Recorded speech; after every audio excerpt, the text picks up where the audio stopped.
Wealthy speaker live on LinkedIn.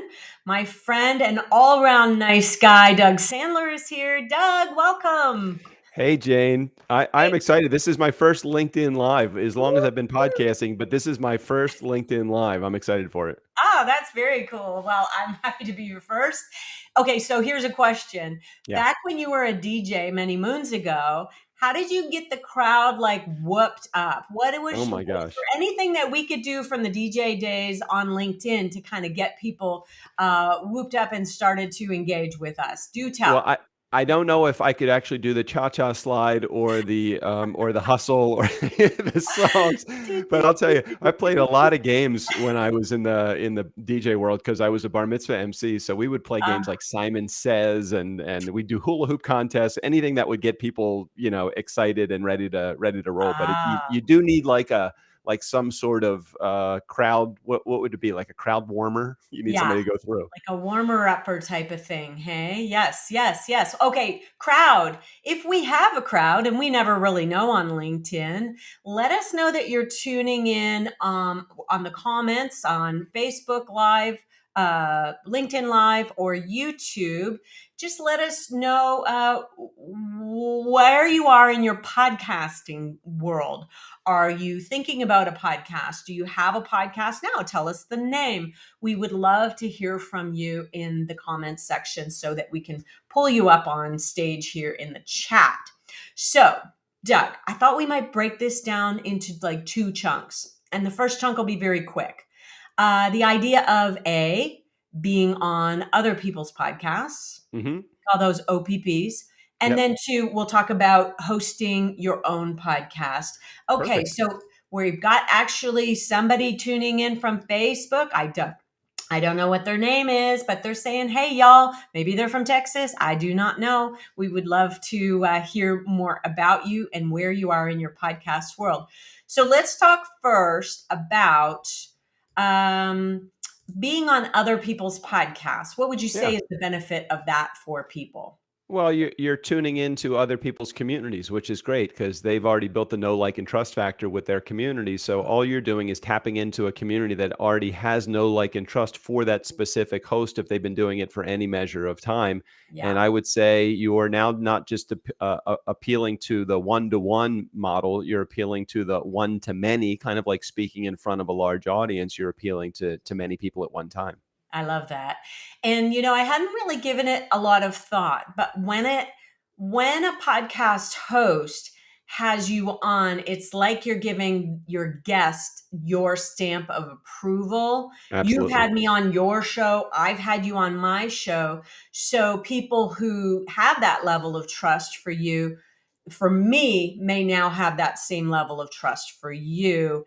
And I think that that cannot be underestimated in its power.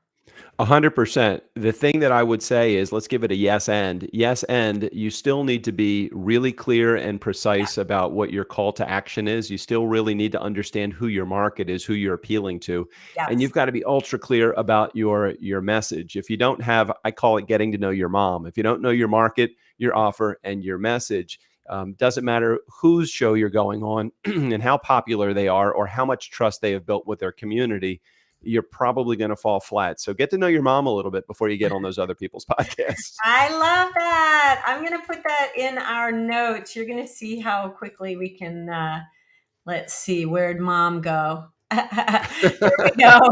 Mom, where are you?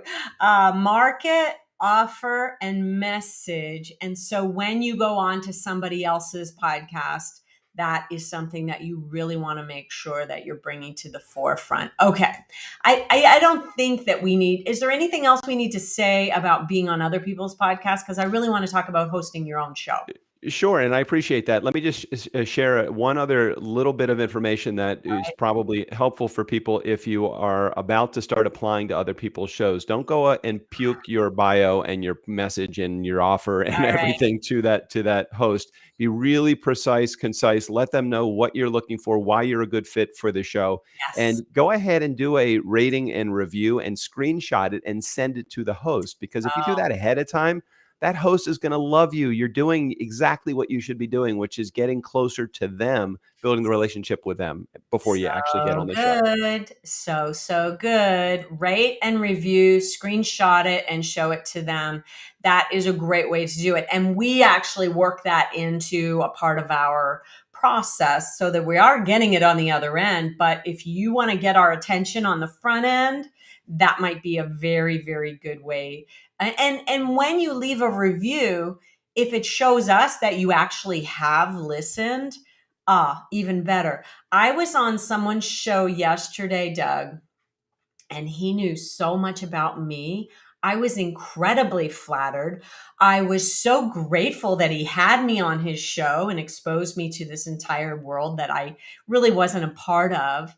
And I love it when somebody really follows all of the things that you're doing before they either attempt to do a swap or attempt to have you on their show or vice versa. It's the best. I mean, talk about building instant credibility with that community of that other Mhm. person's podcast when you're going on. If you already know who that host is, you're using some of the language that they're using on the show, you know the players in the game, you understand the MO of the show, then you will absolutely be a hit. And sometimes it takes a little while because an episode might come out today, but some people might Yes. not listen to it for a month. Or even I've had people reach out a year after an episode is aired and say, "Hey, I heard you on such and such a show." And I had to think like, "Oh, when was I on that show? Oh yeah, I was on that show a while ago." Yeah, I just did a Google search for myself. I saw this little thing about people using your photo. And so you can actually search your photo Hmm. on Google just to make sure nobody's doing any fraud on you. So that's a little squirrel rabbit hole there. But I thought it was interesting to see, whoa, okay, there's all the other podcasts that I've been on. That was kind of a lot of what came up first. And I recognize that, hey, I've been out there a lot on other people's shows, and I Yeah. really love doing that. Okay. If you are listening in right now and you've got your own podcast, let's hear about it. Let's give you an opportunity to promote what it is that you do. Tell us the name of your show in the comments, and we're going to display it up here on the screen. All right. So that's a great segue over to talking about hosting your own show. Can we talk first about naming the show? I have a little bit, it's not a pet peeve, but talk about being creative in your name versus being confusing in your name because nobody knows what the heck your show is about. Well, creativity is good, but you got to keep in mind that when people have the opportunity to search, and I'm just going to use Apple Podcasts as the example to Okay. begin with, because that's the 800-pound gorilla in the game. 60 to 80% of your podcast downloads initially in your community is going to come directly from Apple Podcasts if you're not bringing a large community already. So they're going to find you. Keeping your title in that small piece of real estate, which is called your cover art, keeping that title really clear, not throwing in like 5 different fonts and making it a whole bunch of artwork, making it really precise when it comes to the clarity of your message and who you are appealing to. Wealthy speaker podcast, nice guys on business, feng shui today. I mean, those are titles that people probably could relate to and understand a little bit more clearly. You trying to do a play on words and cutesy isn't bad, but maybe not in the title of your show, because that will absolutely be a searchable mechanism on Apple Podcasts. I love that. And I thank you, Dean, for tuning in. I love my mom. We all do. Dean, now I don't have to. Thank you for being here, Dean, because now I don't have to. All the smart things that you say, Dean's going to put them into the comments for me and I'll pop them up on the screen. So thank Thank you, you, Dean, for Dean. being our scribe if you're up for it. I don't know if you have time today, but we love having you here. Okay. So naming your show and also the length. How important is the length of the name? Because I was talking to my client about she's got a really good title, how to stand up for yourself without being a dick. But I was worried about, I was worried that the best part of it, the cheekiest part of it at the end wouldn't show up. Only how to stand up for yourself might show up when you're looking at your kind of in a particular mode. Now, if you had it all in your graphic, then okay. What about a long title? Can she get away with that? You can, as long as you can fit it all on your cover art and still have it be readable. Keep in mind you Okay. have a postage stamp size piece of real estate that you have Mm. on Apple Podcasts, and also it could be a little confusing for the URL that you're possibly going to be using. Also, Mhm. how to stand up for yourself without being a No, dick.com is we're probably a gonna little. go with some version of amysmith.com. I'm giving her a shout out right now because it's really important that I think, okay, so my version of website versus podcast title, if you can do your name.com over the long haul, because your brand will be Yeah. changing. And actually, that's a good question to ask you, Doug, as a podcast expert.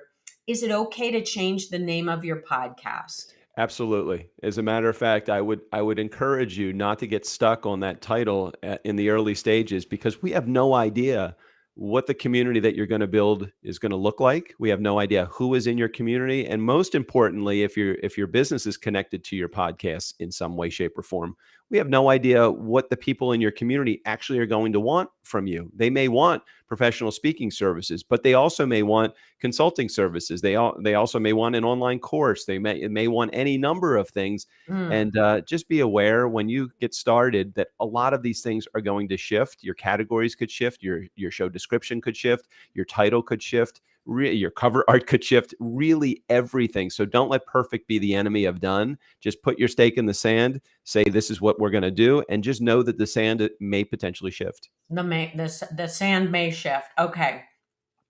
So Dean's is just asking a question. How about this for a good Love it. podcast title? VIP, Value Impact Profit Cast. You like it? I like it. I would encourage Dean to think about the category that he is going to fit into. So is it Okay. going to go into business and entrepreneurship? Is it going to go into business and marketing? Is it going to go into education, self-help? There's a number of different categories that I see this potentially fitting in. Yeah. I'm assuming it's probably a business podcast because it Business. has Yeah. that profit word in there. Yeah, So for yeah, sure. I would say that's a creative title. It's not too long, and I'd love to see what the cover art would look like overall. Okay, so it's been all over the place for the past 25 years. Success Madness Radios was the very first. So I'd be interested to know if that worked, because Success Madness Radio. I don't really know what that. I think it's fun, and Dean is fun and funny, and so I think that it's great when you can work that into your title. But be careful if you have to explain to everybody what it's about. Now, Yeah. is there such a thing as a kind of promise statement for a podcast? Well, It, there's a subtitle. there's a subtitle, and does it get seen enough, though, is kind of my question.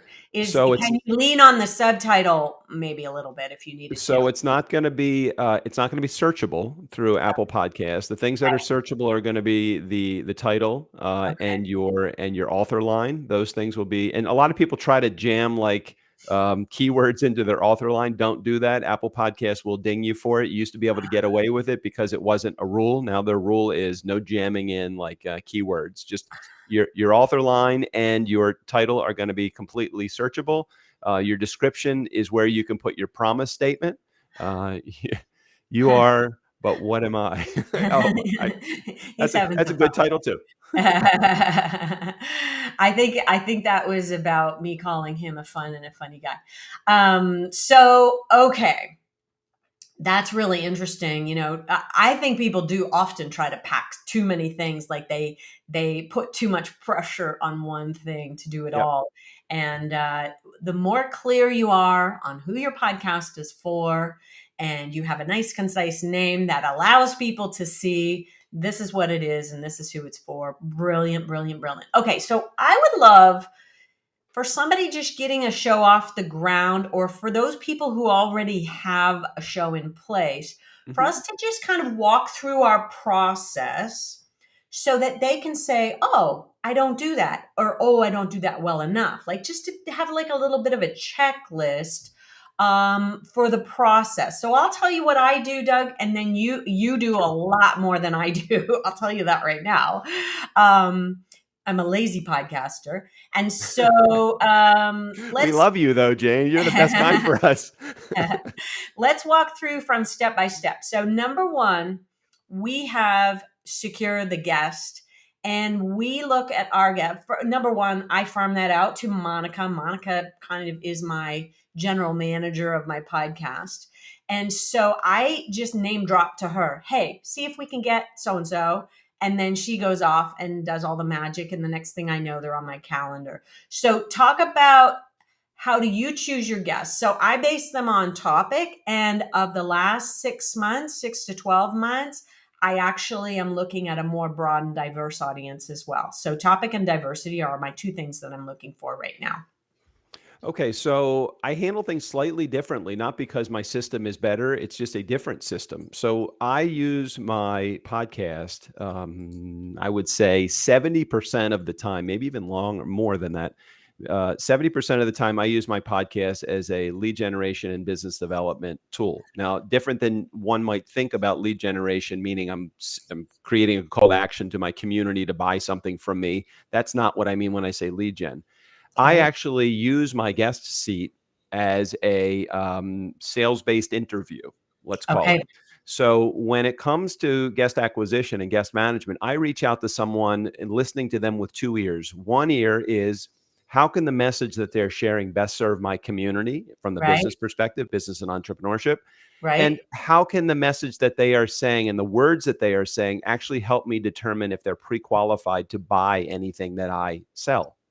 So, So and you're very monetized on your podcast. Let's separate that out for sure Yep. right there. We do not monetize our podcast in nearly the same way. We do a little Right. bit of advertising, but our podcast is for something different, a very different outcome. So let's just establish that. Yeah. Well, so people get into podcasting for one of three reasons to build and they all kind of have, they're byproducts of each other. People get into podcasting to either grow their community, build their influence, or directly to make money. And Mhm. all three of them, as they're byproducts of each other, you may look at it from a tool from I'm going to use this podcast to grow my community or to become the go-to leader, leader in my space. Yeah. I'm using it slightly differently. I look at it and say, community and influence are byproducts. I'm going to look at it and how can I monetize this thing immediately so that I can make money so that I can go about my business. I want to spend as little time as possible podcasting, but I want to maximize the impact that my podcast can make when it comes to my bank account. And a lot of people, I think, are thinking about that. And I love, here's the tip that Dean's putting down for us, using the guest spot for direct lead generation and qualification. One way to use your podcast. We really, all roads for us lead to our school, the Wealthy Speakers School. Mhm. So I'm kind of following the Brooke Castillo podcast methodology. I've watched a lot of what she's doing, I've watched her school. And so we tend to look at that. And she does zero advertising on her podcast. Right. And I don't think that she monetizes her guests either. And that's just there's just not one way to do anything, is there?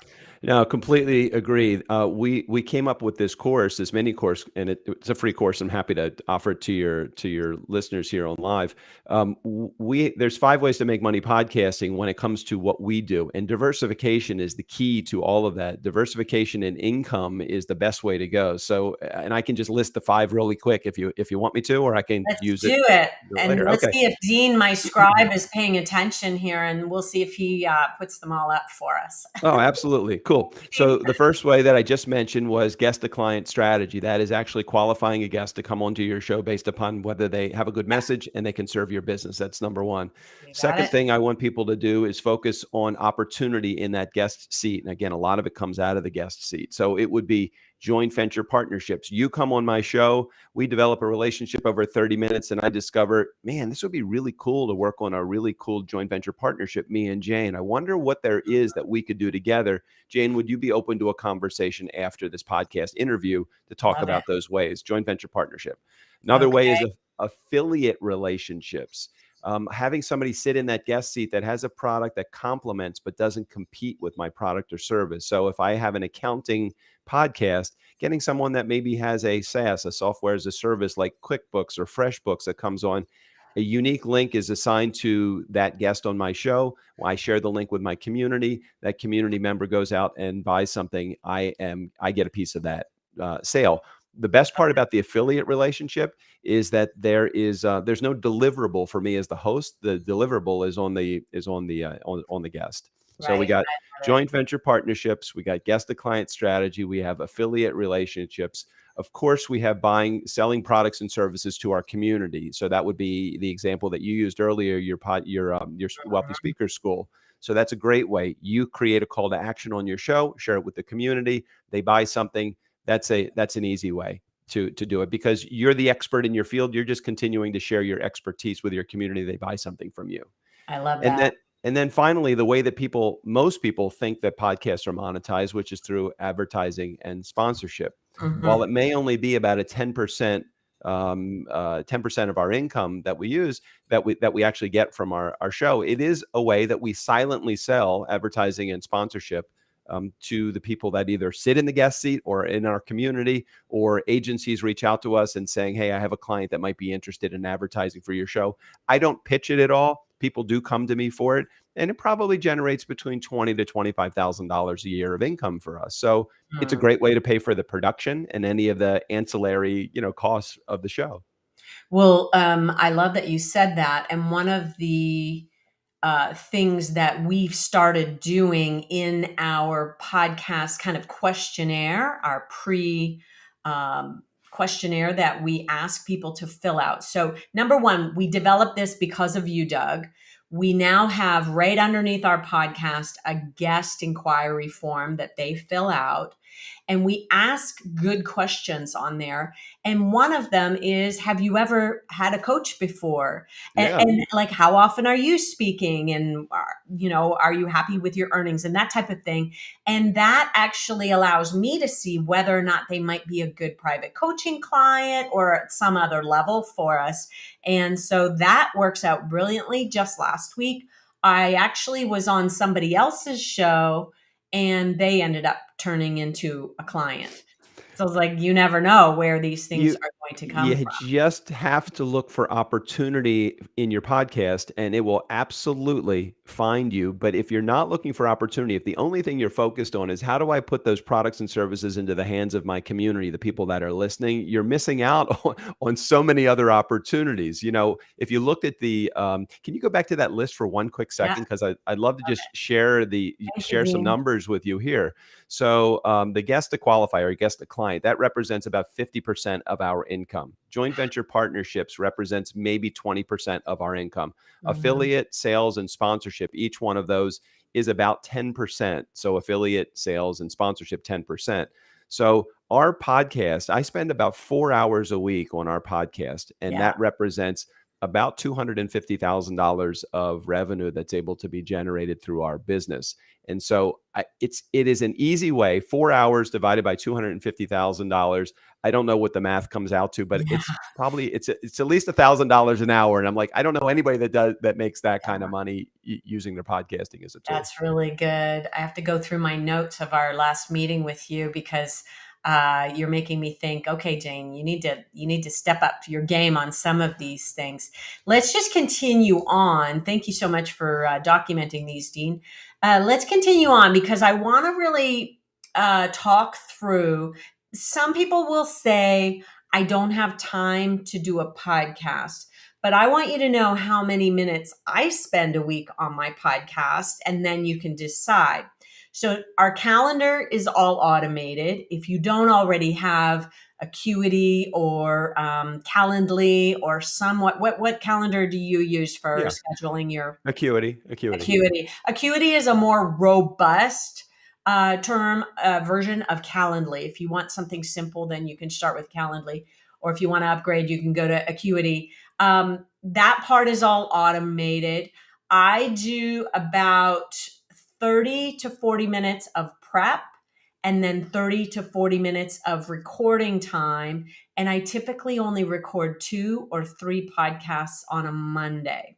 Hmm. So I batch them. How many do you do in a batch, Doug? You're probably way more of a machine than I am. Well, I used to batch because I used to do 5 episodes a week, Yeah. so that was a lot. Now we do 2 episodes a week, and it's whatever, I tend to be anywhere from 6 to 8 weeks ahead of time. So I haven't had to batch in quite some time, but have Yes. no issue with batch recording. My partner and I, my co-host Strickland, he does 1 episode with me, and I do an interview every week. So that's our 2 episodes every week. I love that. I love that it's so simple. And yes, so our goal is to batch enough that I take the summer off of podcasting Right. altogether, and then we run everything in the summer. It's so much fun. I love doing that.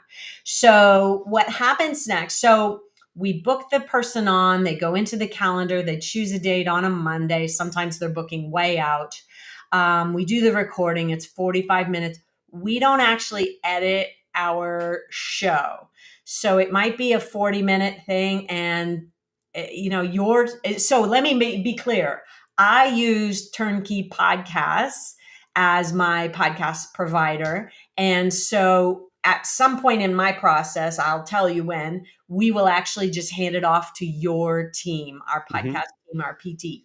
And so a step that happens before that is Monica will listen through the podcast and she'll do the show notes and she'll grab quotes and things like that that we're going to use. She'll do the timestamps and really make our show notes page beautiful, but we also use that for our emailer. We'll take a version of the show notes and put it out into Yep. our emailer every Thursday. We release a new podcast. So just one a week. But once Monica has done the show notes, then she sends it over to your team. They top and tail it. I don't know what you call it, where you put a front end on, and a back end on, and they'll maybe edit anything that's major, but I don't know that they really do much editing on it. And they also do the Right. graphic for us. Yep. And Yep. So so, we listen through episodes just to make sure there's no like really egregious errors that are in there. But we don't yes, know your content as well as you do. So if there's any big gaffes in it, we hope that you're sending a note or somebody sending a note saying, "Hey, here's a yeah, really big spot." But if somebody says, "Hey, we need to take that edit point out," and they're actually saying that on the recording, yes. we'll go in there and make sure we dig that out. So our editors and writers are listening through the episode. And they're so good. The team is fantastic. What's the platform that we put it all in? I forget. Yeah, we use a really good system that we've created behind the scenes on Monday.com. So we use Monday. project management software, really, really cool, Yeah. robust, and makes it eliminates the entire email process. We're just going in and entering in information. Our team gets notified, the ones that need to get notified for each particular subject or depending on where it is in the process. Yeah, I love it. And all I, as the initiator of all of this, see is your show just went live on Monday. That's all I see. So everything kind of, I do my part of my recordings and then I just hand it off and the rest is all taken, it is all taken care of. It's a beautiful stream of, there it is. Like we really have a very, very simple process. So here's the tips. Batch record, be weeks out on interview and production, repurpose content, interview, show notes, and quotes. We often, by the way, have somebody on our podcast and then we'll say, hey, let's do a LinkedIn Live together as well. And so we could be double dipping there if we wanted to. And I could actually just record my podcast right here on LinkedIn Live because I don't see any downfall to that. Do you? No, no, it's actually a great way to be ultra efficient when it comes to your time and your content. Do something on LinkedIn Live or do it on YouTube or wherever you're doing your video. Mm, I have another show called Ford Mustang the Early Years. It's about first generation Mustangs because that's one thing that I love to work on is my car. And I have a Facebook group. Every episode that I do, I hit live as soon as the guest connects. I let them know ahead of time I'm going to hit live as soon as they connect. So my yeah. community is actually getting the bonus before an after conversation, and I cut just that Mm. center part and use it as my podcast interview. And that way I drive people now to the community because every time on the show, I'm saying, hey, if you want to get bonus content, join the Facebook group. And I have about 1,000 people that are in my Facebook group that tune in for those. And they aren't even necessarily podcast fans, but they are definitely group fans that listen to the show as Huh. well. Okay, can you tell my wheels are turning? There's smoke coming out of my ears right now. I'm thinking about how I might be more efficient. Monica is listening in. She just chimed in on Jimmy. Jimmy is Yeah. my editing hero. So Monica is my hero because she is my right arm, my left arm, my foot. Like, I She's mean, great. she ran off to Vegas and got married last week, and I missed her so, so Oh my much. gosh. Well, congratulations, Monica. I Monica. didn't know. Congratulations. Yeah, Yay! Monica is great. She is ahead of the game. I wish all of our clients, I love all my clients, but I wish all of my clients communicated as well as Monica does and are as appreciative. I mean, a comment like that, I'm gonna let Jimmy know. He's my editing hero.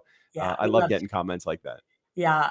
And so Dean is saying, LinkedIn, YouTube, Facebook, all at the same time. Absolutely. We definitely want to be able to double and triple dip I don't see any downfall. We don't typically get a lot of people listening live on YouTube, but we definitely do get Facebook and LinkedIn live people commenting, and we really appreciate. If you're on the show and you have not been up on the stage yet, talk with a comment, let us know. There's Monica back with her heart. We really are so happy for you, Monica. That was a Yeah. really exciting time last week. Okay, we're going to wrap this up in about 10 minutes. So, tell me what we haven't covered yet about podcasting that people want to give some thought to. Well, just know that if you're in a position where you think that technology is your foe, not your friend, Hmm. or if you feel like you don't already have a big community, so how can podcasting serve you? Or maybe you don't have enough charisma to ask a whole bunch of questions, or Hmm. you're just not popular enough, and all of that. Those are really typical reasons why people don't get started with podcasting. And I have to tell you that they are myths. If you can be consistent, if you can provide a quality message and you understand your mom, you get to know your mom, market your offer and your message. If you just know your mom, the rest of it is trainable, 100% trainable. So good. Now, let's talk a little bit about the technologies, and there's been some changes. I can't remember what my team takes care of everything. So they just say, hey, good news. We have some inside track at, I don't know if it was Facebook or where it was. Is it who's just come onto the market with a podcast streaming service lately? Is it So Prime? Facebook will allow you to stream live with your podcast onto your pages, not yet in Okay, groups, as pages. far as I know. And Okay. so it you can't do it on your personal page yet. You can do it in your group, and I'm sorry, in on your page. So right Yeah. now, I think they're still at the early stages, but groups like Amazon has a podcast app now. Spotify obviously does as well. Apple Podcast. Apple is right now where most of your downloads are coming from. What's the percentage? Apple's got this much chunk of the market. I know Prime's going to probably work really hard to catch up. They're going to get some ex-president or somebody who's going to bring up their numbers and get people over to Prime. You know that. They're spending some money over at Amazon. Well, in some cases, the apps like Spotify, which who signed, I think, Joe Rogan, or one of the big players in the game, Mhm. for $30 or $40 million, Joe Rogan something has crazy. the number one podcast, by the way. And they That's may be using the podcast as a lost leader to get more people to subscribe to their paid channel. So podcasting is free, so you yeah, have access to it. But now, like Apple is now making a shift to, you can subscribe not to necessarily to just listen to the show, but you can actually have a paid subscription to a podcast. Still in its very early infancy stages now, so don't jump in and do it. I don't think it's offered overall. I think it's offered only to a certain segment of the population right now. okay. But from a percentage perspective, majority of your downloads, probably 60 to 80% of them, 60 to 80% of them, are going to come from Apple Podcasts in the beginning, which is why we adhere to all of the specifications that Apple ask you to do. Like, I Yeah, wouldn't lay out my cover art in rectangular form. It's got to be up to 3,000 by 3,000 pixels. It's got to be yeah. square. We do it that way, so your podcast cover art will get approved through Apple, so that you can, be heard on their channel. Yeah, we definitely want to put Apple first and forefront in our process. Monica, let us know if that's probably accurate for us as well. If we know what our numbers are, I think we're just a baby podcast, really. But we did just pass the 250,000 mark in terms of downloads, That's so awesome. that was pretty cool. And like I said, we're still just a baby podcast, but we are growing, and that's in huge part due to your team, in huge part due to Monica's efforts. So grateful for all of those. Okay, so we recognize that if talk about doing your show solo versus doing guests. I feel like I always want to be in conversation with people. So Yeah. I know I should do more shows solo, but I don't. Can you please make me feel better about that? Well, so it just depends on what your goal for your show is. If your goal is to grow a community, build influence, or make money, any of those three, you have to kind of tweak what you're doing. I would tell you a good mix of interview based episodes is great. It helps you establish credibility, and you're building your community probably on the shoulders of other people that have built communities already. So a guest comes on your show, they promote the show to their community, hopefully, and that will help you grow your audience to the tune Yes. of 250,000 downloads, which is great. Mhm. But at the same time, when you're doing guest interview episodes only, you don't really have a chance to share your Your own expertise wisdom. or your muscle, Yeah. to your audience. So having a solo monologue episode is probably not a bad idea every once in a while. On top of which, having a guest on your show that you're actually coaching them through problem resolved Mhm. is also a great way, because guess who is in your audience? People that have the same problem that guest Yes. that's sitting in the guest seat. Gives you a Mm. double dip, chance to build your community and get them to hire you, and a chance to take that person that's sitting in your guest seat and use them as that guest to client strategy, which is really a key strategy that most people just are completely missing out on. You just gave me such a good idea because there's people that I've wanted to have on the show, but I didn't know if they were like quite ready to be there and be the expert, because they're on their way up to the stratosphere. And so for me to talk about what we're working on together and the process that we've gone through, and Yeah. sometimes it's about confidence and standing tall in your fees, and actually, I could probably do about 10 shows with clients just on that.